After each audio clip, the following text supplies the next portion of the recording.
Hello there, Outliers. Niiamah Ashong here, and welcome to the Outliers Edge podcast, where we champion the leaders who are shaping the next era of humanity by helping them leverage what makes them different to make their difference. I Mm. can feel right now in this moment a level of cool groundedness, right? There's Mm. like as we start out this conversation, and it's because I'm talking to someone who I feel is both of those things, both cool, like legit cool, and very grounded in the same way. We have Bryan Noel today as our featured outlier here, and Bryan, I'm excited to be in conversation and in space with you. Thank you so much for making time for this conversation here today. Yeah, Niiamah, thank you. Yeah. Great conversation. When we kicked off, we started chatting like little boys on the playground, and we had to stop ourselves so we could actually record. So yeah, oneness for sure. I think that element of when I hear oneness, it brings up something for me, which is my highest value right now. I have my values, which I like, Mm. which I put into like action, like different mottos and such. But my highest value overall is integrity. And I had to ask myself, like, Mm. what does integrity mean for me?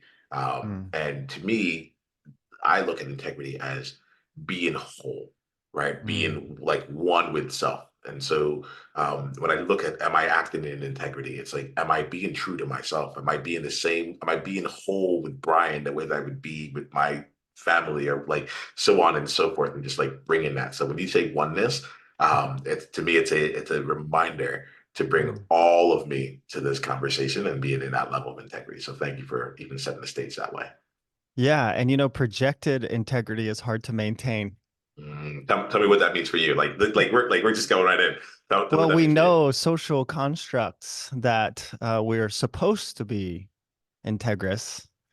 So if we are struggling internally and we have this war going inside our head and we lie to ourselves and we bash ourselves and we hate ourselves, but yet we're trying to project to the world that we have integrity, it's just really hard to maintain. It takes a lot of energy to project integrity versus when we rest in our oneness and our completeness and then just integrity exudes. It just becomes an overflow, right? So that's something that I've been learning for the Yeah. past year. It's we're in a bit outliers. I promise you, we're gonna let you get to know who Bryan is. You're already getting a sense just from the way that the conversation started. But there's something about what you said that made me think about imposter syndrome. Mm, Um, yes. and yeah, and when I look at like I haven't looked at the definition in a while, but one of the key elements is like the fear of being found out as a Found out. fraud. Yeah. Yes, right. And so that level of the projecting integrity, the projecting element Mm, is like causes that disconnect because it's like if there's nothing to be found out, or if you are living out loud and it's like, well, we get it. Like he's not great at this, or he's awesome at this, or this is his first time yeah. doing it, or whatever it is. Even before we came into this conversation, we were talking about the flow and how the conversation might go, and I put into the conversation. I was like, hey, I might not do this, not because I think I'm being a great podcast host, but because a part of me is still afraid, like of Mm, going this far. And it was like, candidly, it was because like if I don't do that, I will be thinking about this. It will cause a disconnect here. I'll be afraid. mm, Like I would feel like I'll be out of integrity with what I had said that we agreed upon coming in, and at the yeah. same time, it would also be playing out in my mind like the whole time. Like, should I end? Should I go? Should I not? You know.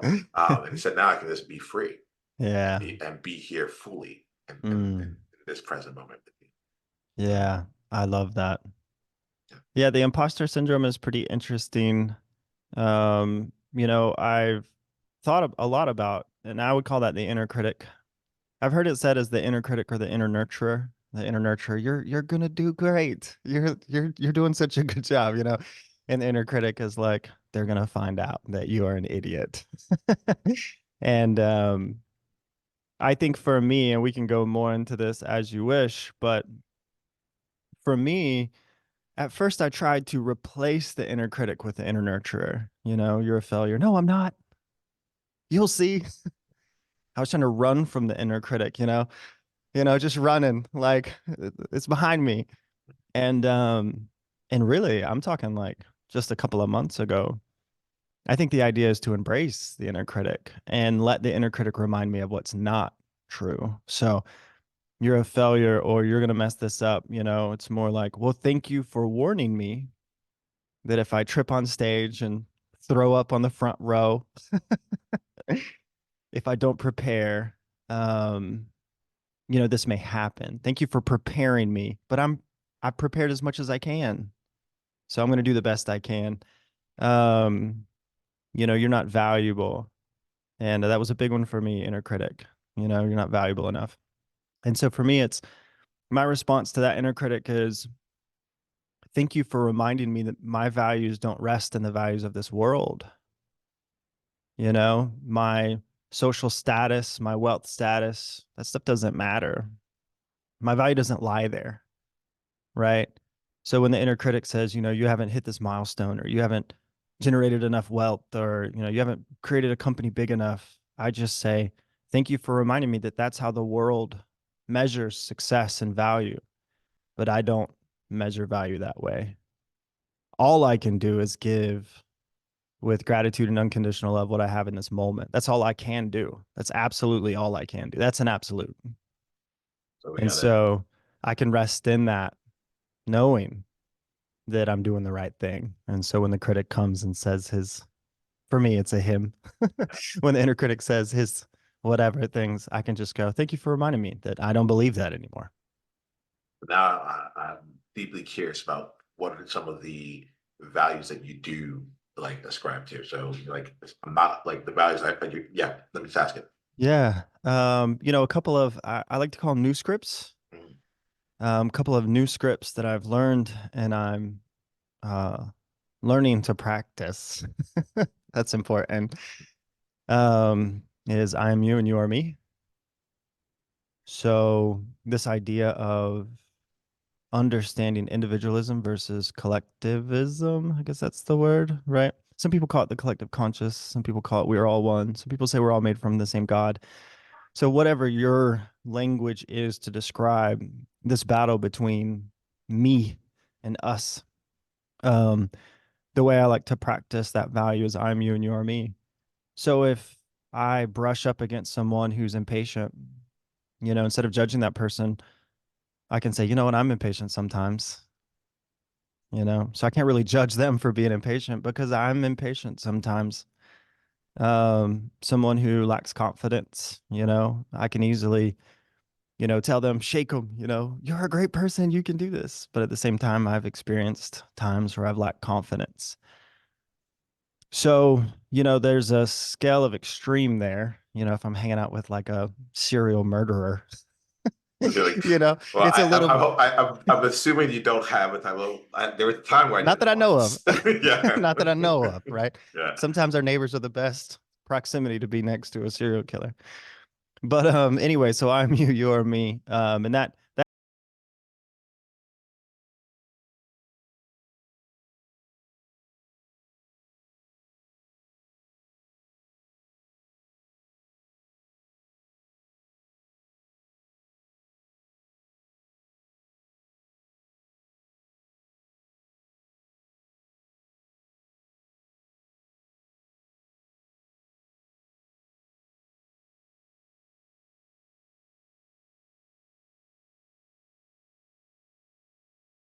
How let's I do it. like to do it.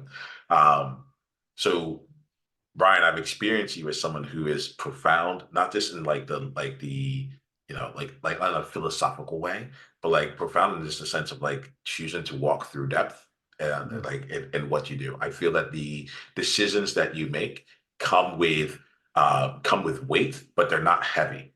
Right. Like every mm, step that you take is one oh, that has been like deliberate, while at mm, the same time very like open to what comes with. I said earlier, I said like there's a coolness to you.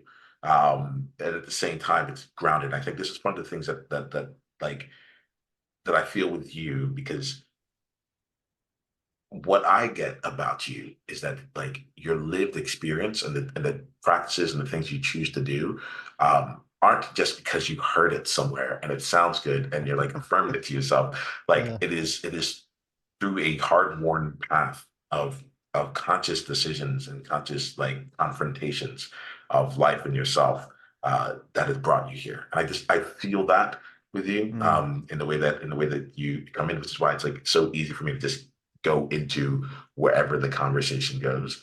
I want to share, this has been my experience with you thus far. It will only get deeper, it will only elevate from there. But I'm really glad to be getting to know you. Man, I appreciate that. And the way you phrased um you come with and what you say has weight, but it's not heavy. I really like the way you phrase that because that is a perfect articulation of this past year and a half for me. We'll get into it a little bit, I'm sure, if it's natural. But so I sold out of a company and I was like, I want to go to therapy. And I started going to therapy simply because I wanted a clear head and I wanted to remember some of my childhood that I could not remember. And I was just like, cool, let's go to therapy. That sounds fun. I'm an adventurous person. Mhm. And so there's a lot of details in between. But that phrase of it comes with weight, but it's not heavy, um, or groundedness, but it's not heavy. So when I started all this, it felt very top heavy. I was navigating all this in my head, my mind. I was disassociated. My manager voice was screaming at me all the time. It's just the world felt unbalanced. And I love that phrasing because I just felt unsteady and I just felt top heavy. But as I've been so fortunate to meet incredible therapists and guides and breathwork coaches and neuro pathway reprogramming coaches and foster release and massage therapists and just all of these cool quote healers, it shifted to this idea of being very grounded, just grounded to the core of the earth. And now it feels so much lighter up here. So has weight, but it's not heavy. Life felt heavy.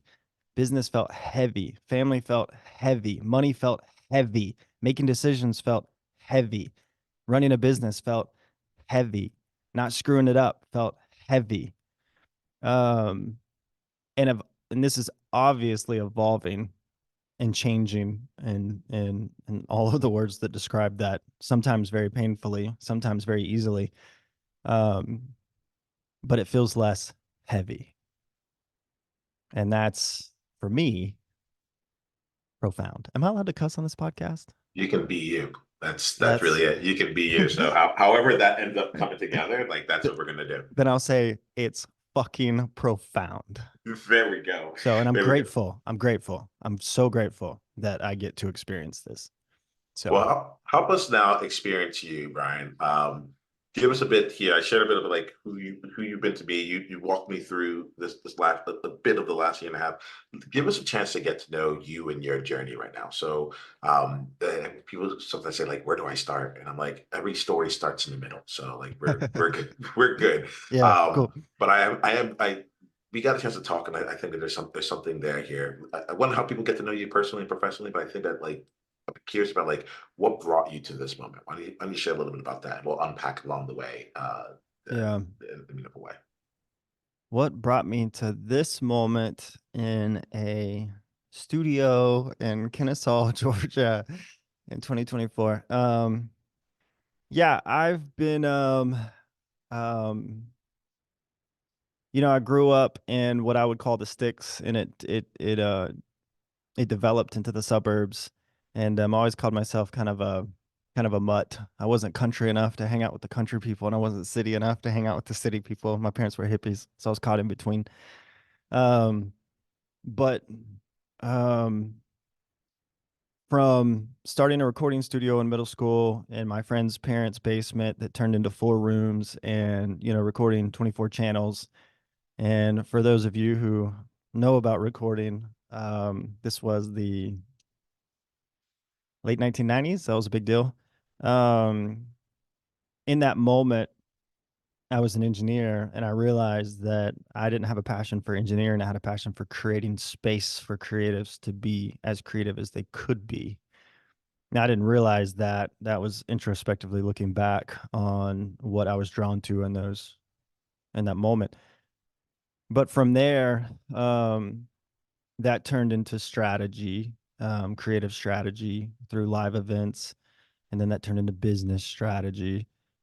Um, and to not get lost in the details of me quitting jobs and changing companies and starting companies and just trying a lot of things. I would say the overall theme has been, if I find myself in the position to where what I am doing no longer uh, strikes my curiosity, I quit and I change immediately.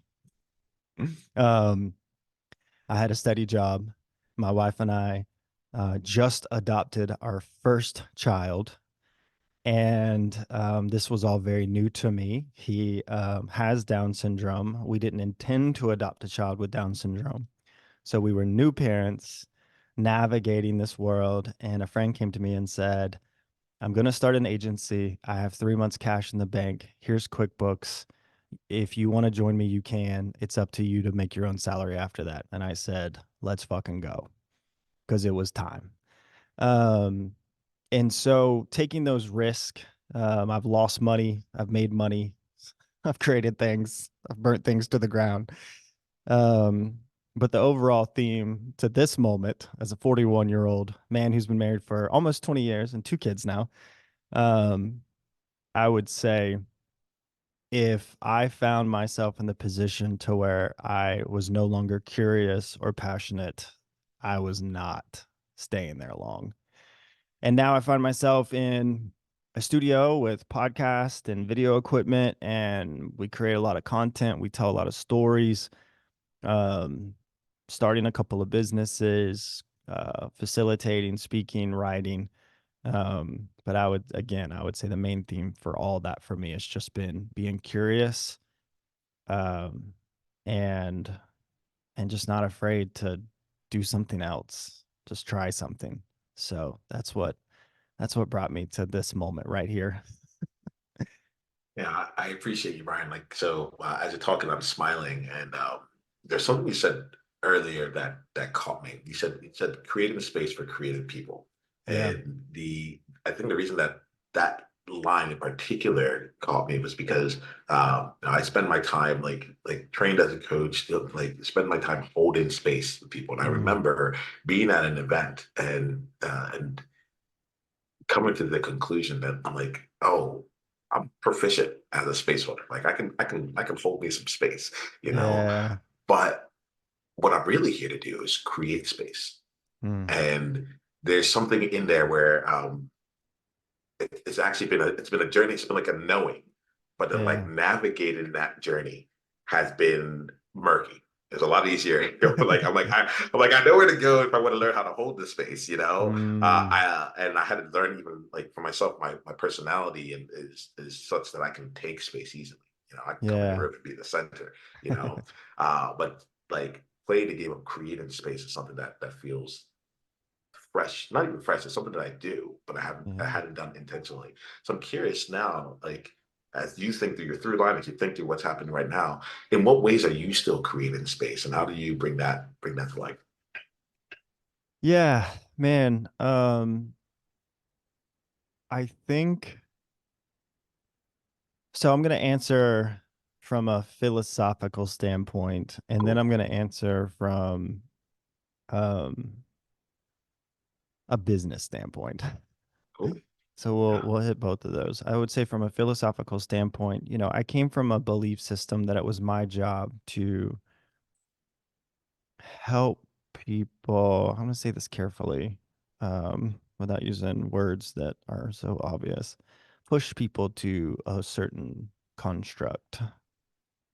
Say it again, but like just like what do you like? Just say what you want to say. Like it's all right. We got you. Yeah, like I came from a very well, I was an atheist up until high school and then becoming a Christian. And so within being a Christian, it was taught to me that it was my job to tell everyone else how they should believe, right? So, but what I've learned for myself personally in the past year and 4 months is a lot of the a lot of the radical breakthroughs that I've had were inner work. And the people that helped me get through some of these very difficult times were people that did exactly what you just said.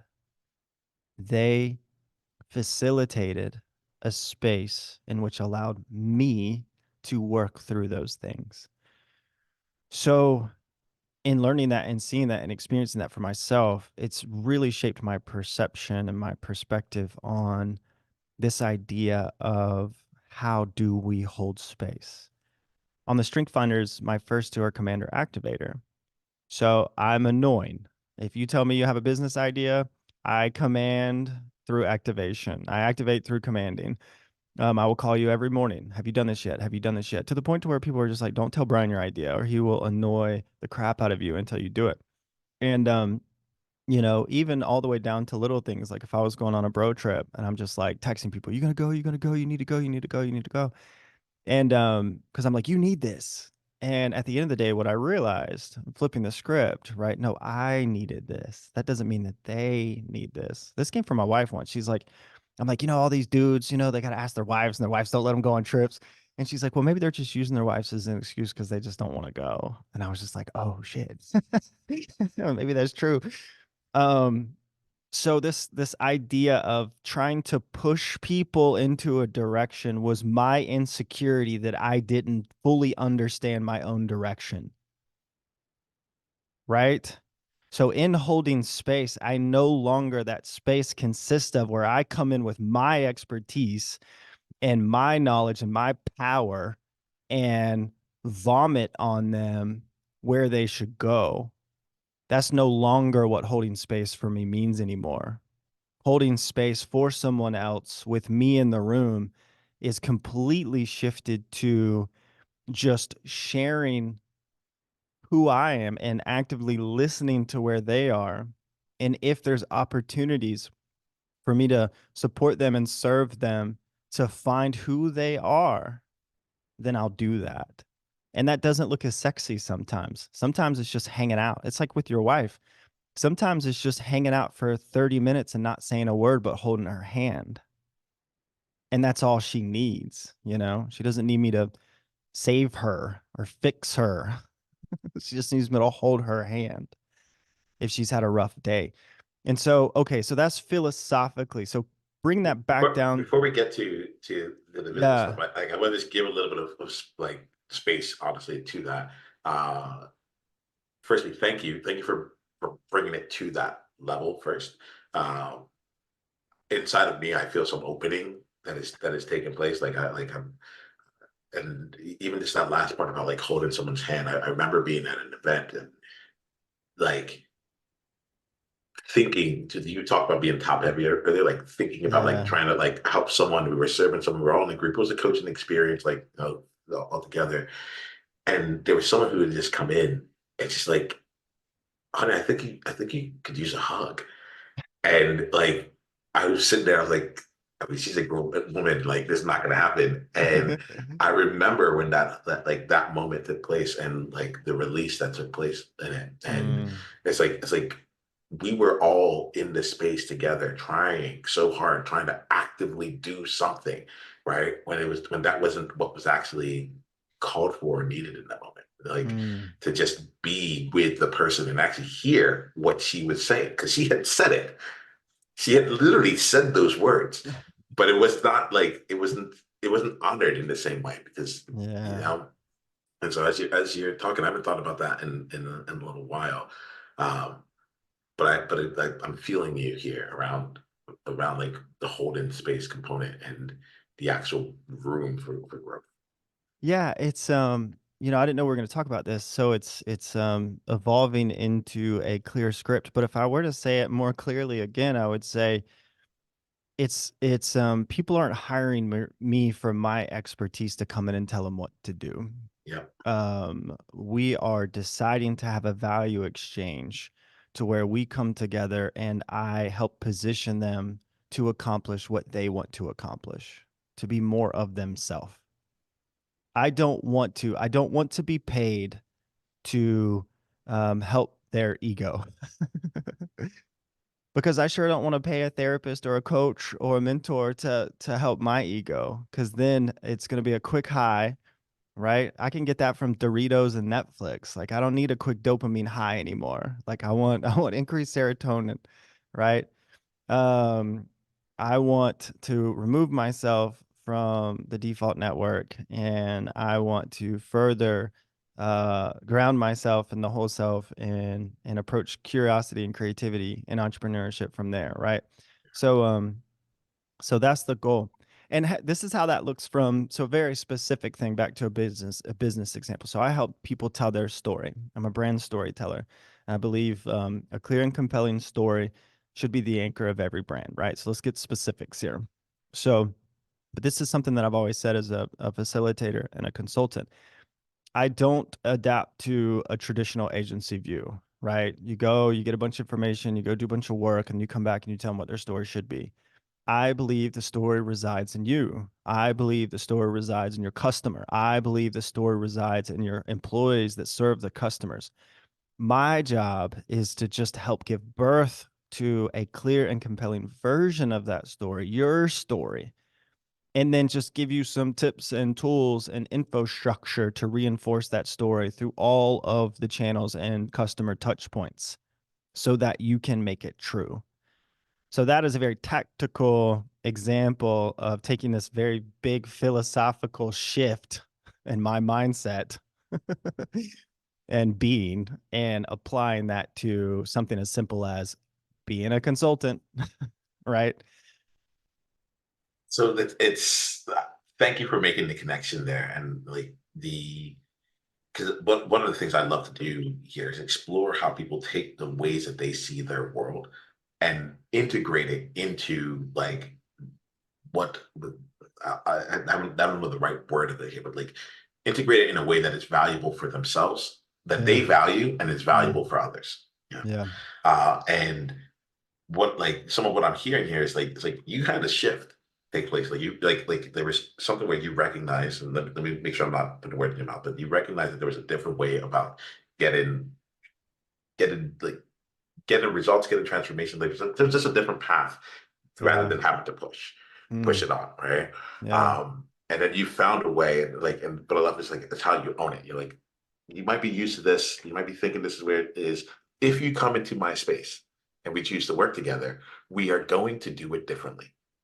Yeah. And the way that we're going to do it is like it comes from your belief as to where it comes Mm. in. Um, I'm like calling out these elements here because I know as outliers, we're choosing our own path. We're doing things Yeah. in a way. We're creating something out of nothing, but we're also like creating our own models of how we see the world being. I call it a world of difference. I talk about that a Mm. lot because it's Yeah. like, how do you create a different world? Mm. And so I'm hearing some of the bridges that you've made. Can I ask you, were there any clients that you had beforehand that you then that like transitioned with you as you were making like the inner shift toward this, like so the way that you were and the way that you are now, like did you have any clients that went through it? And I'm kind of curious about like any of the transitions or challenges or like um failures and setbacks you had as you were bringing up this new way of being. Yeah, man, I haven't even thought about that. So what a great question. I So when I sold out of the company at the end of 2022, I took pretty much a year off. Fortunately, I was very fortunate to do that. And I've been working since I was doing landscaping in middle school and then Long John Silver's, which I love that job, by the way. But I did maintain a few clients that were close relationships, and I'm kind of going back.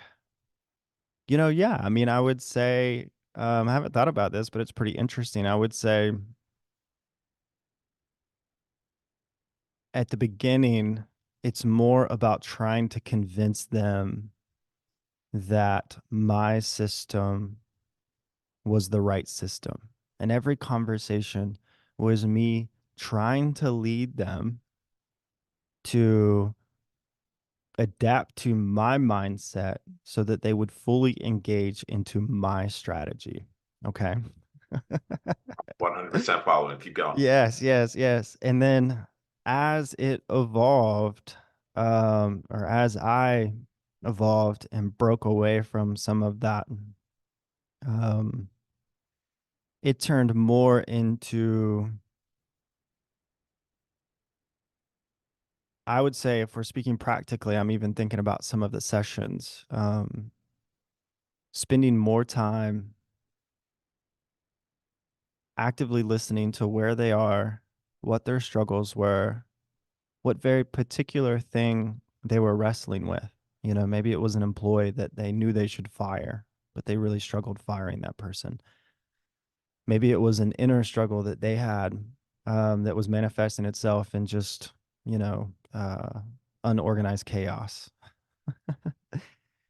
And instead of pushing past those little things that were I saw little in my mind because I wanted to get them to what I saw as valuable, spending more time sitting with them and unpacking those little things that were big roadblocks for them, and understanding really what was behind what they were communicating to me as the problem, and then working through helping them personally so that they could better, um, gosh, really, I keep saying this and I'm going to keep saying it, but, and it's kind of cliche now, but so that they could, from their whole self, move through that roadblock that they were working through. So I was, it's funny that you asked that question because I just naturally started taking people through my process of healing, which was, okay, you have this roadblock that's manifested itself in a quote business problem. So what's happening? What's going on? Well, you know, such and such is such and such. Well, okay, how are, when that happens, when you're in a meeting and that person says something like that, what happens in you? What are you telling yourself? You know? And then right behind that, well, why are you telling yourself that? You know? And then we start really breaking that down. And then we rebuild from there. Oh, okay, cool. So if you believed this and fully accepted this personally, then you would have what you need to go in and have a really constructive meeting with this person. I think so. Okay, cool. Do that. And next week we'll talk about it. And we may, in those sessions, we might not even cover what I had planned, and that was okay. So yeah, long answer, but Um, good question because I haven't even thought about it. I haven't reflected on that yet. But yeah, that's how it's changed. I appreciate it. The So there's certain things that are happening here, and it's very interesting sitting on this side of I don't know, I'm like sitting. I was thinking sitting on this side of the thing, like this side of the screen, I guess. Yeah. Like but like as you're talking right now, what's happened is that you're doing something that I consider to be a huge service, right? And I think it's something along the lines of where you play, which is you're like I share, and you're like from the sharing something happens, and so I will reflect to you the insights that I'm getting as a result of this, if you're good with that. Yeah. Um, what's happening is that I'm remembering. You're helping me rebuild like connections to a part of me in the way that I showed up as a quote unquote coach. I use the quotes now because I for the last few years I've been trying to like define what I am again professionally, Yeah. because because the definition of what I felt a coach was, or the way that they Mm, showed up, didn't feel like it hit all of what I wanted to bring. yeah. And as you're talking, I can see some components of it's very beneficial because at a certain point, I was deep in the heart and deep in the soul, and I looked at my bank account like it's not translated, right? It's not I'm like, Yes. and it's like, and I got to a place where I could no longer feel.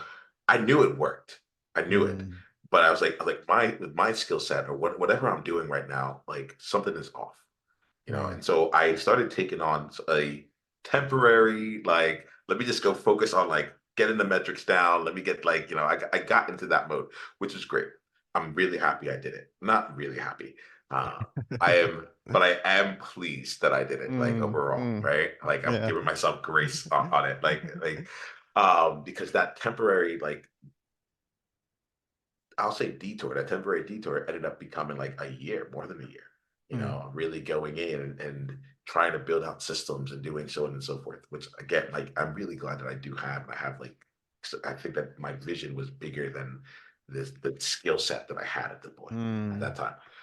And now I find myself trying to return back, Mm. to go back to like, okay, now like I've done the top, like I've gotten top heavy. And I'm like, how do I get back down to the heart? Mm. Because it was good, and it's Yeah. small things, Brian. It's small things, but it's like as you're talking, right? I pay attention to my body, right? Because Mm. I know that our body is giving us different clues as to like it's part of the listening. Like I listen to my Yeah. body, and so I'll notice sometimes like my hands are like this, or my hands are the fingertips are touching, or they're Mm. put together like kind of clasped one into each other, Yeah. and this is what comes up. I remember a time where I would be in and I would just be open. So I'm lifting my hands up so you can see it in the screen, Yeah. but they would really just like sit on my lap or sit on the Mm. armrest, and it was just like an open container receiving, Mm. and I can feel that. I can feel like the desire to return back to that, and Mm. I think that there's something in what you shared here that I'll probably go back and listen to even. That it has reminded me of something that I knew, and it is almost like clearing away the shrubbery or the overbrush over like something that like Yes. on the pathway back. So I wanted to say thank you for it. Mm. It is distinctly meaningful that you're sharing this right now. Yeah. Any thoughts come to mind? Like I'm just putting that into the space. There's no like real question there. If you have any curiosities, feel free. But I do want to let you know, like, even as you're sharing it, it is working on me. Yeah, I mean, I would say from for whatever this is worth, Mm.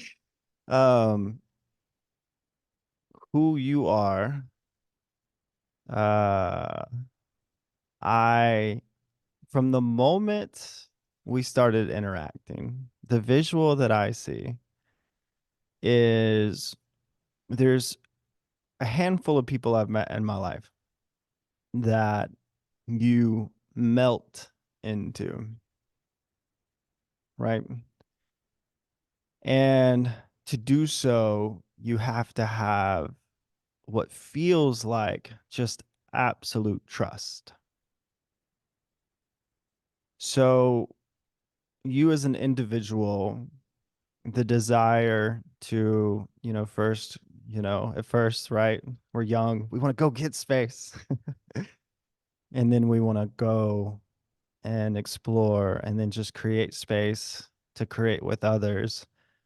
Um, that's very natural for you. Uh, so if you don't believe it, believe it. And but I would say my response or the way I feel in proximity to you, even though we're on a podcast in different, I think we're in different states. Yeah. Yeah, lately, yeah. Yeah.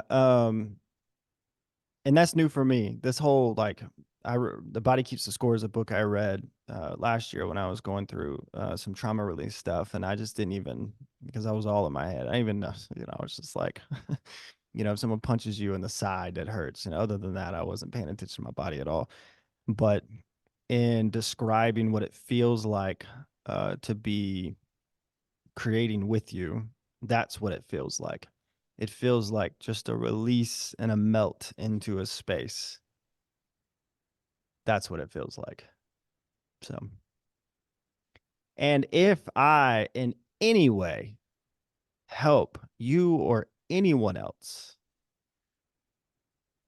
come to a place where it reminds them of who they are, then man, what a great thing to hear. How reassuring and what an honor. Um, I actually had a session today with my neuropath reprogrammer coach, and we were talking about purpose because I've been really thinking about this concept of purpose in the past month. And this is my articulation. Feel free to adapt to it or construct your own. But I see people struggle because they feel like, you know, what's my purpose? What's my purpose? And when I see that, what I see is they don't believe that they're enough. And if they found their purpose, they would be enough. And a very simple analogy is this the path I should be on? And my response to that is, well, I'm on this path, so it is the right path. And up ahead, there may be, a fork. Which one will I choose? Whichever one I choose will be the right one because I chose it. So, really coming to this place of presence and allowing myself to not question, again, this is practice, but not giving energy to questioning. That's probably the better phrasing. Not giving energy to questioning, am I on the right path? Is this my purpose? What is my purpose? If I found my purpose, all that feels like insecurities that I'm not enough in this moment. So last year, deep in analytics, was that the right path? Absolutely. Deep in infrastructure, setting up, systems and efficiencies. And was that the right place to be? Absolutely. Um, Coming back to now that some of that infrastructure is in place, the core, and just, okay, now that I have infrastructure, I have more capacity to hold more space for more people. Is that the right place to be? I think so, because you're here. Right? What if you have two paths? Like I said before, whichever one you pick will be the right path. And at the end of the day, purpose is such a funny thing, right? I feel like if we attach ego to purpose, it has to look like us being billionaires giving out $100 million checks to charities, but that's ego. If we're giving unconditional love and gratitude to the people that are in our lives in this moment, then that's serving purpose, right? You may be a company of $100 million. You may be just starting. You may have just got fired from your previous job and now you're starting a company. But I believe if you're giving from a place of your whole self with unconditional love and gratitude, then that is enough. And that is the same as anyone else. It's beautiful. So, anyway, I don't know why I said all that, but that's just what came to mind. Yeah, no. Like, let's stay with it. Let's stay with it if you're good here, because I'm gonna reflect some things back to you again if you're good with this here. Yeah. This is it's you helped me just now connect into something else that was like with me. So it's I recognize I said to you, oh man, I have my hands like this, and like my fingers were touching each other in class, and I used to have my hands open, on the in front of me. And I was like, because I shared that with you, going back to that element of like the imposter syndrome or being found out or whatever it is, Mm, like what came through my mind was, so if you know that's what you want, why not just do it? And mm, so as you were talking now, it gave me a chance actually to go and sit and practice and just like put my hands out and be like, remember that feeling? You wanted this feeling. You can have it literally right now. wow. So that was something that like was just, it was really wonderful just to be back in, like to just be in the practice of it, like regardless how it felt or how I used to feel and all that. It was just a Mm, moment of agency again to say like, what are the things that you did that I'm saying I wish I had, then go mm, then and then like immediately choosing to have it, you know? gosh. Yeah. Mm. So that one really hit me. And if you're good, I got one more for you. One that has been elusive for me for a while. So like it's like Oh, I yeah. love these kind of conversations because like again, like it's I shape let me say it first before I get into the preamble. What something inside of me shifted around. I recognize that I'm on this stage of my life right now is about a bit of a grace journey. right? Giving myself grace, being gracious with myself, Mm. and what was I did I it came up in some earlier conversations, and the 2023, the year of 2023, I feel some type of way about it. I know it was really productive, but I'm like, I feel some shame, some guilt. Mm. I look at that even at like overall, and um, what was going on was okay. Like as we're talking, I'm like, oh, this is a thing for me right now. This is Mm. like return it, bringing some grace along with it. And then the extra part of the gift came in. And this is where I think the real thing, it was just like, oh, Niiamah, you're doing it again. This is awesome. And I was what is it? It's like, I like to be, I like to live out loud. I like to be like a model, right? I want Mm. to put out there and such. I'm like, oh, I want to document. Like you're documenting this part of your life. Like there's going to Yeah. be a time where like weren't you were developing, building your graciousness muscle toward yourself. That Mm. time will in the future, that may not be the thing you're working on, but Yeah. you're finding a way to document it into if you, I can come back to you should go watch that episode I had with Bryan because Mm. like in that you got to see in real time the how that was playing out, you know. Yeah. And so there's the actual moment that I'm having, but then I think from a internal part of grabbing my heart here is like the oomph of me, the essence of me is like, okay, yeah, you're actually doing all the things that you do. Your body of work is being created. Like you're doing your work. Let Mm. go of how it's getting done, let go of the end results of it. But Yeah. just know that like for what I consider the work to be, it's happening right now. It just I thought I would be sharing about how awesome these things came out. It's like, nope, you are here to be a shepherd of graciousness right now and Mm. keep doing that. So I hadn't realized it. I hadn't come to that hadn't come to me. I appreciate what you said and for creating that within me. Yeah. Gosh, I love that subject, grace with self, because man, we just we beat the shit of Oh, ourselves so much. seriously, It is right? just it's like our, because of media and all this kind of stuff, we think we're focused externally, but gosh, we do a lot more damage internally. I think some of the scripts that I've latched on to navigate um, the bruises of the inner critic. This is one of them. All I can do is act on with what I know and what I have. And that gives me grace for the past.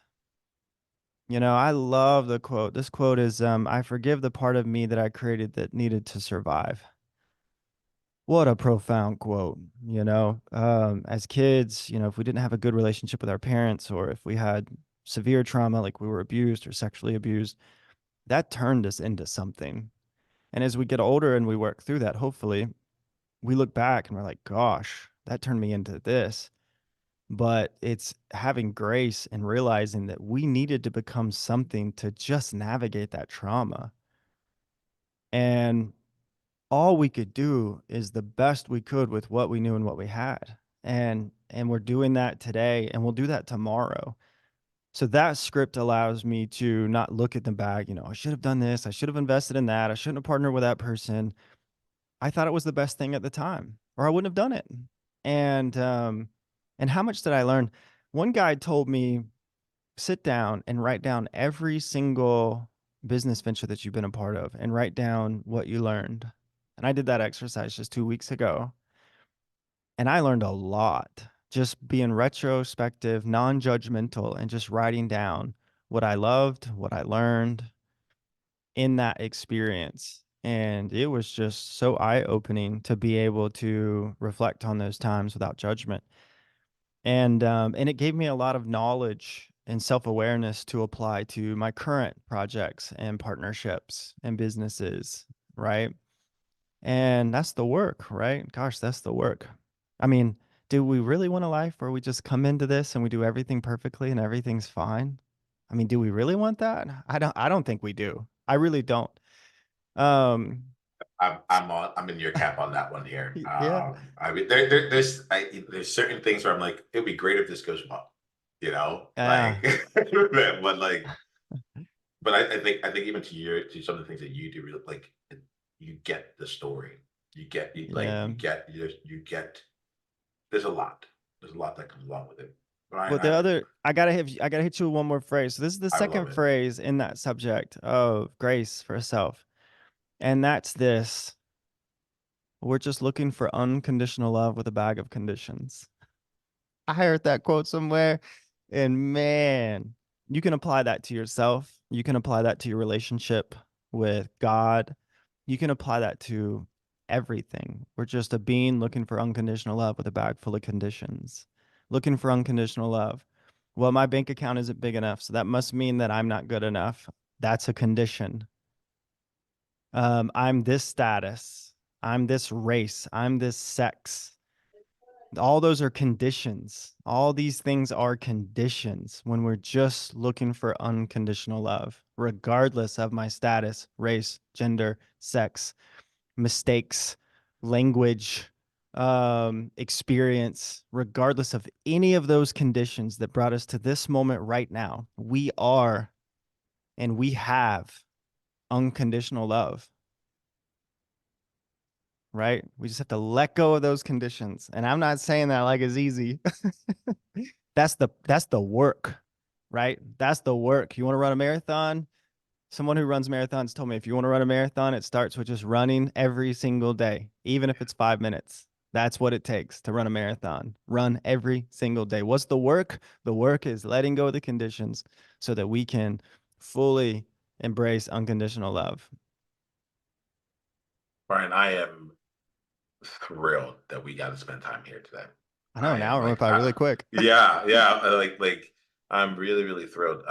There's a lot of things that are taking place, and I think that one of the gifts that you've given me in this conversation, I've reflected back, I've told you some things, but eh, there's an element of me recognizing, like, every time I come into a conversation, we can let the conversation be what like it can just be.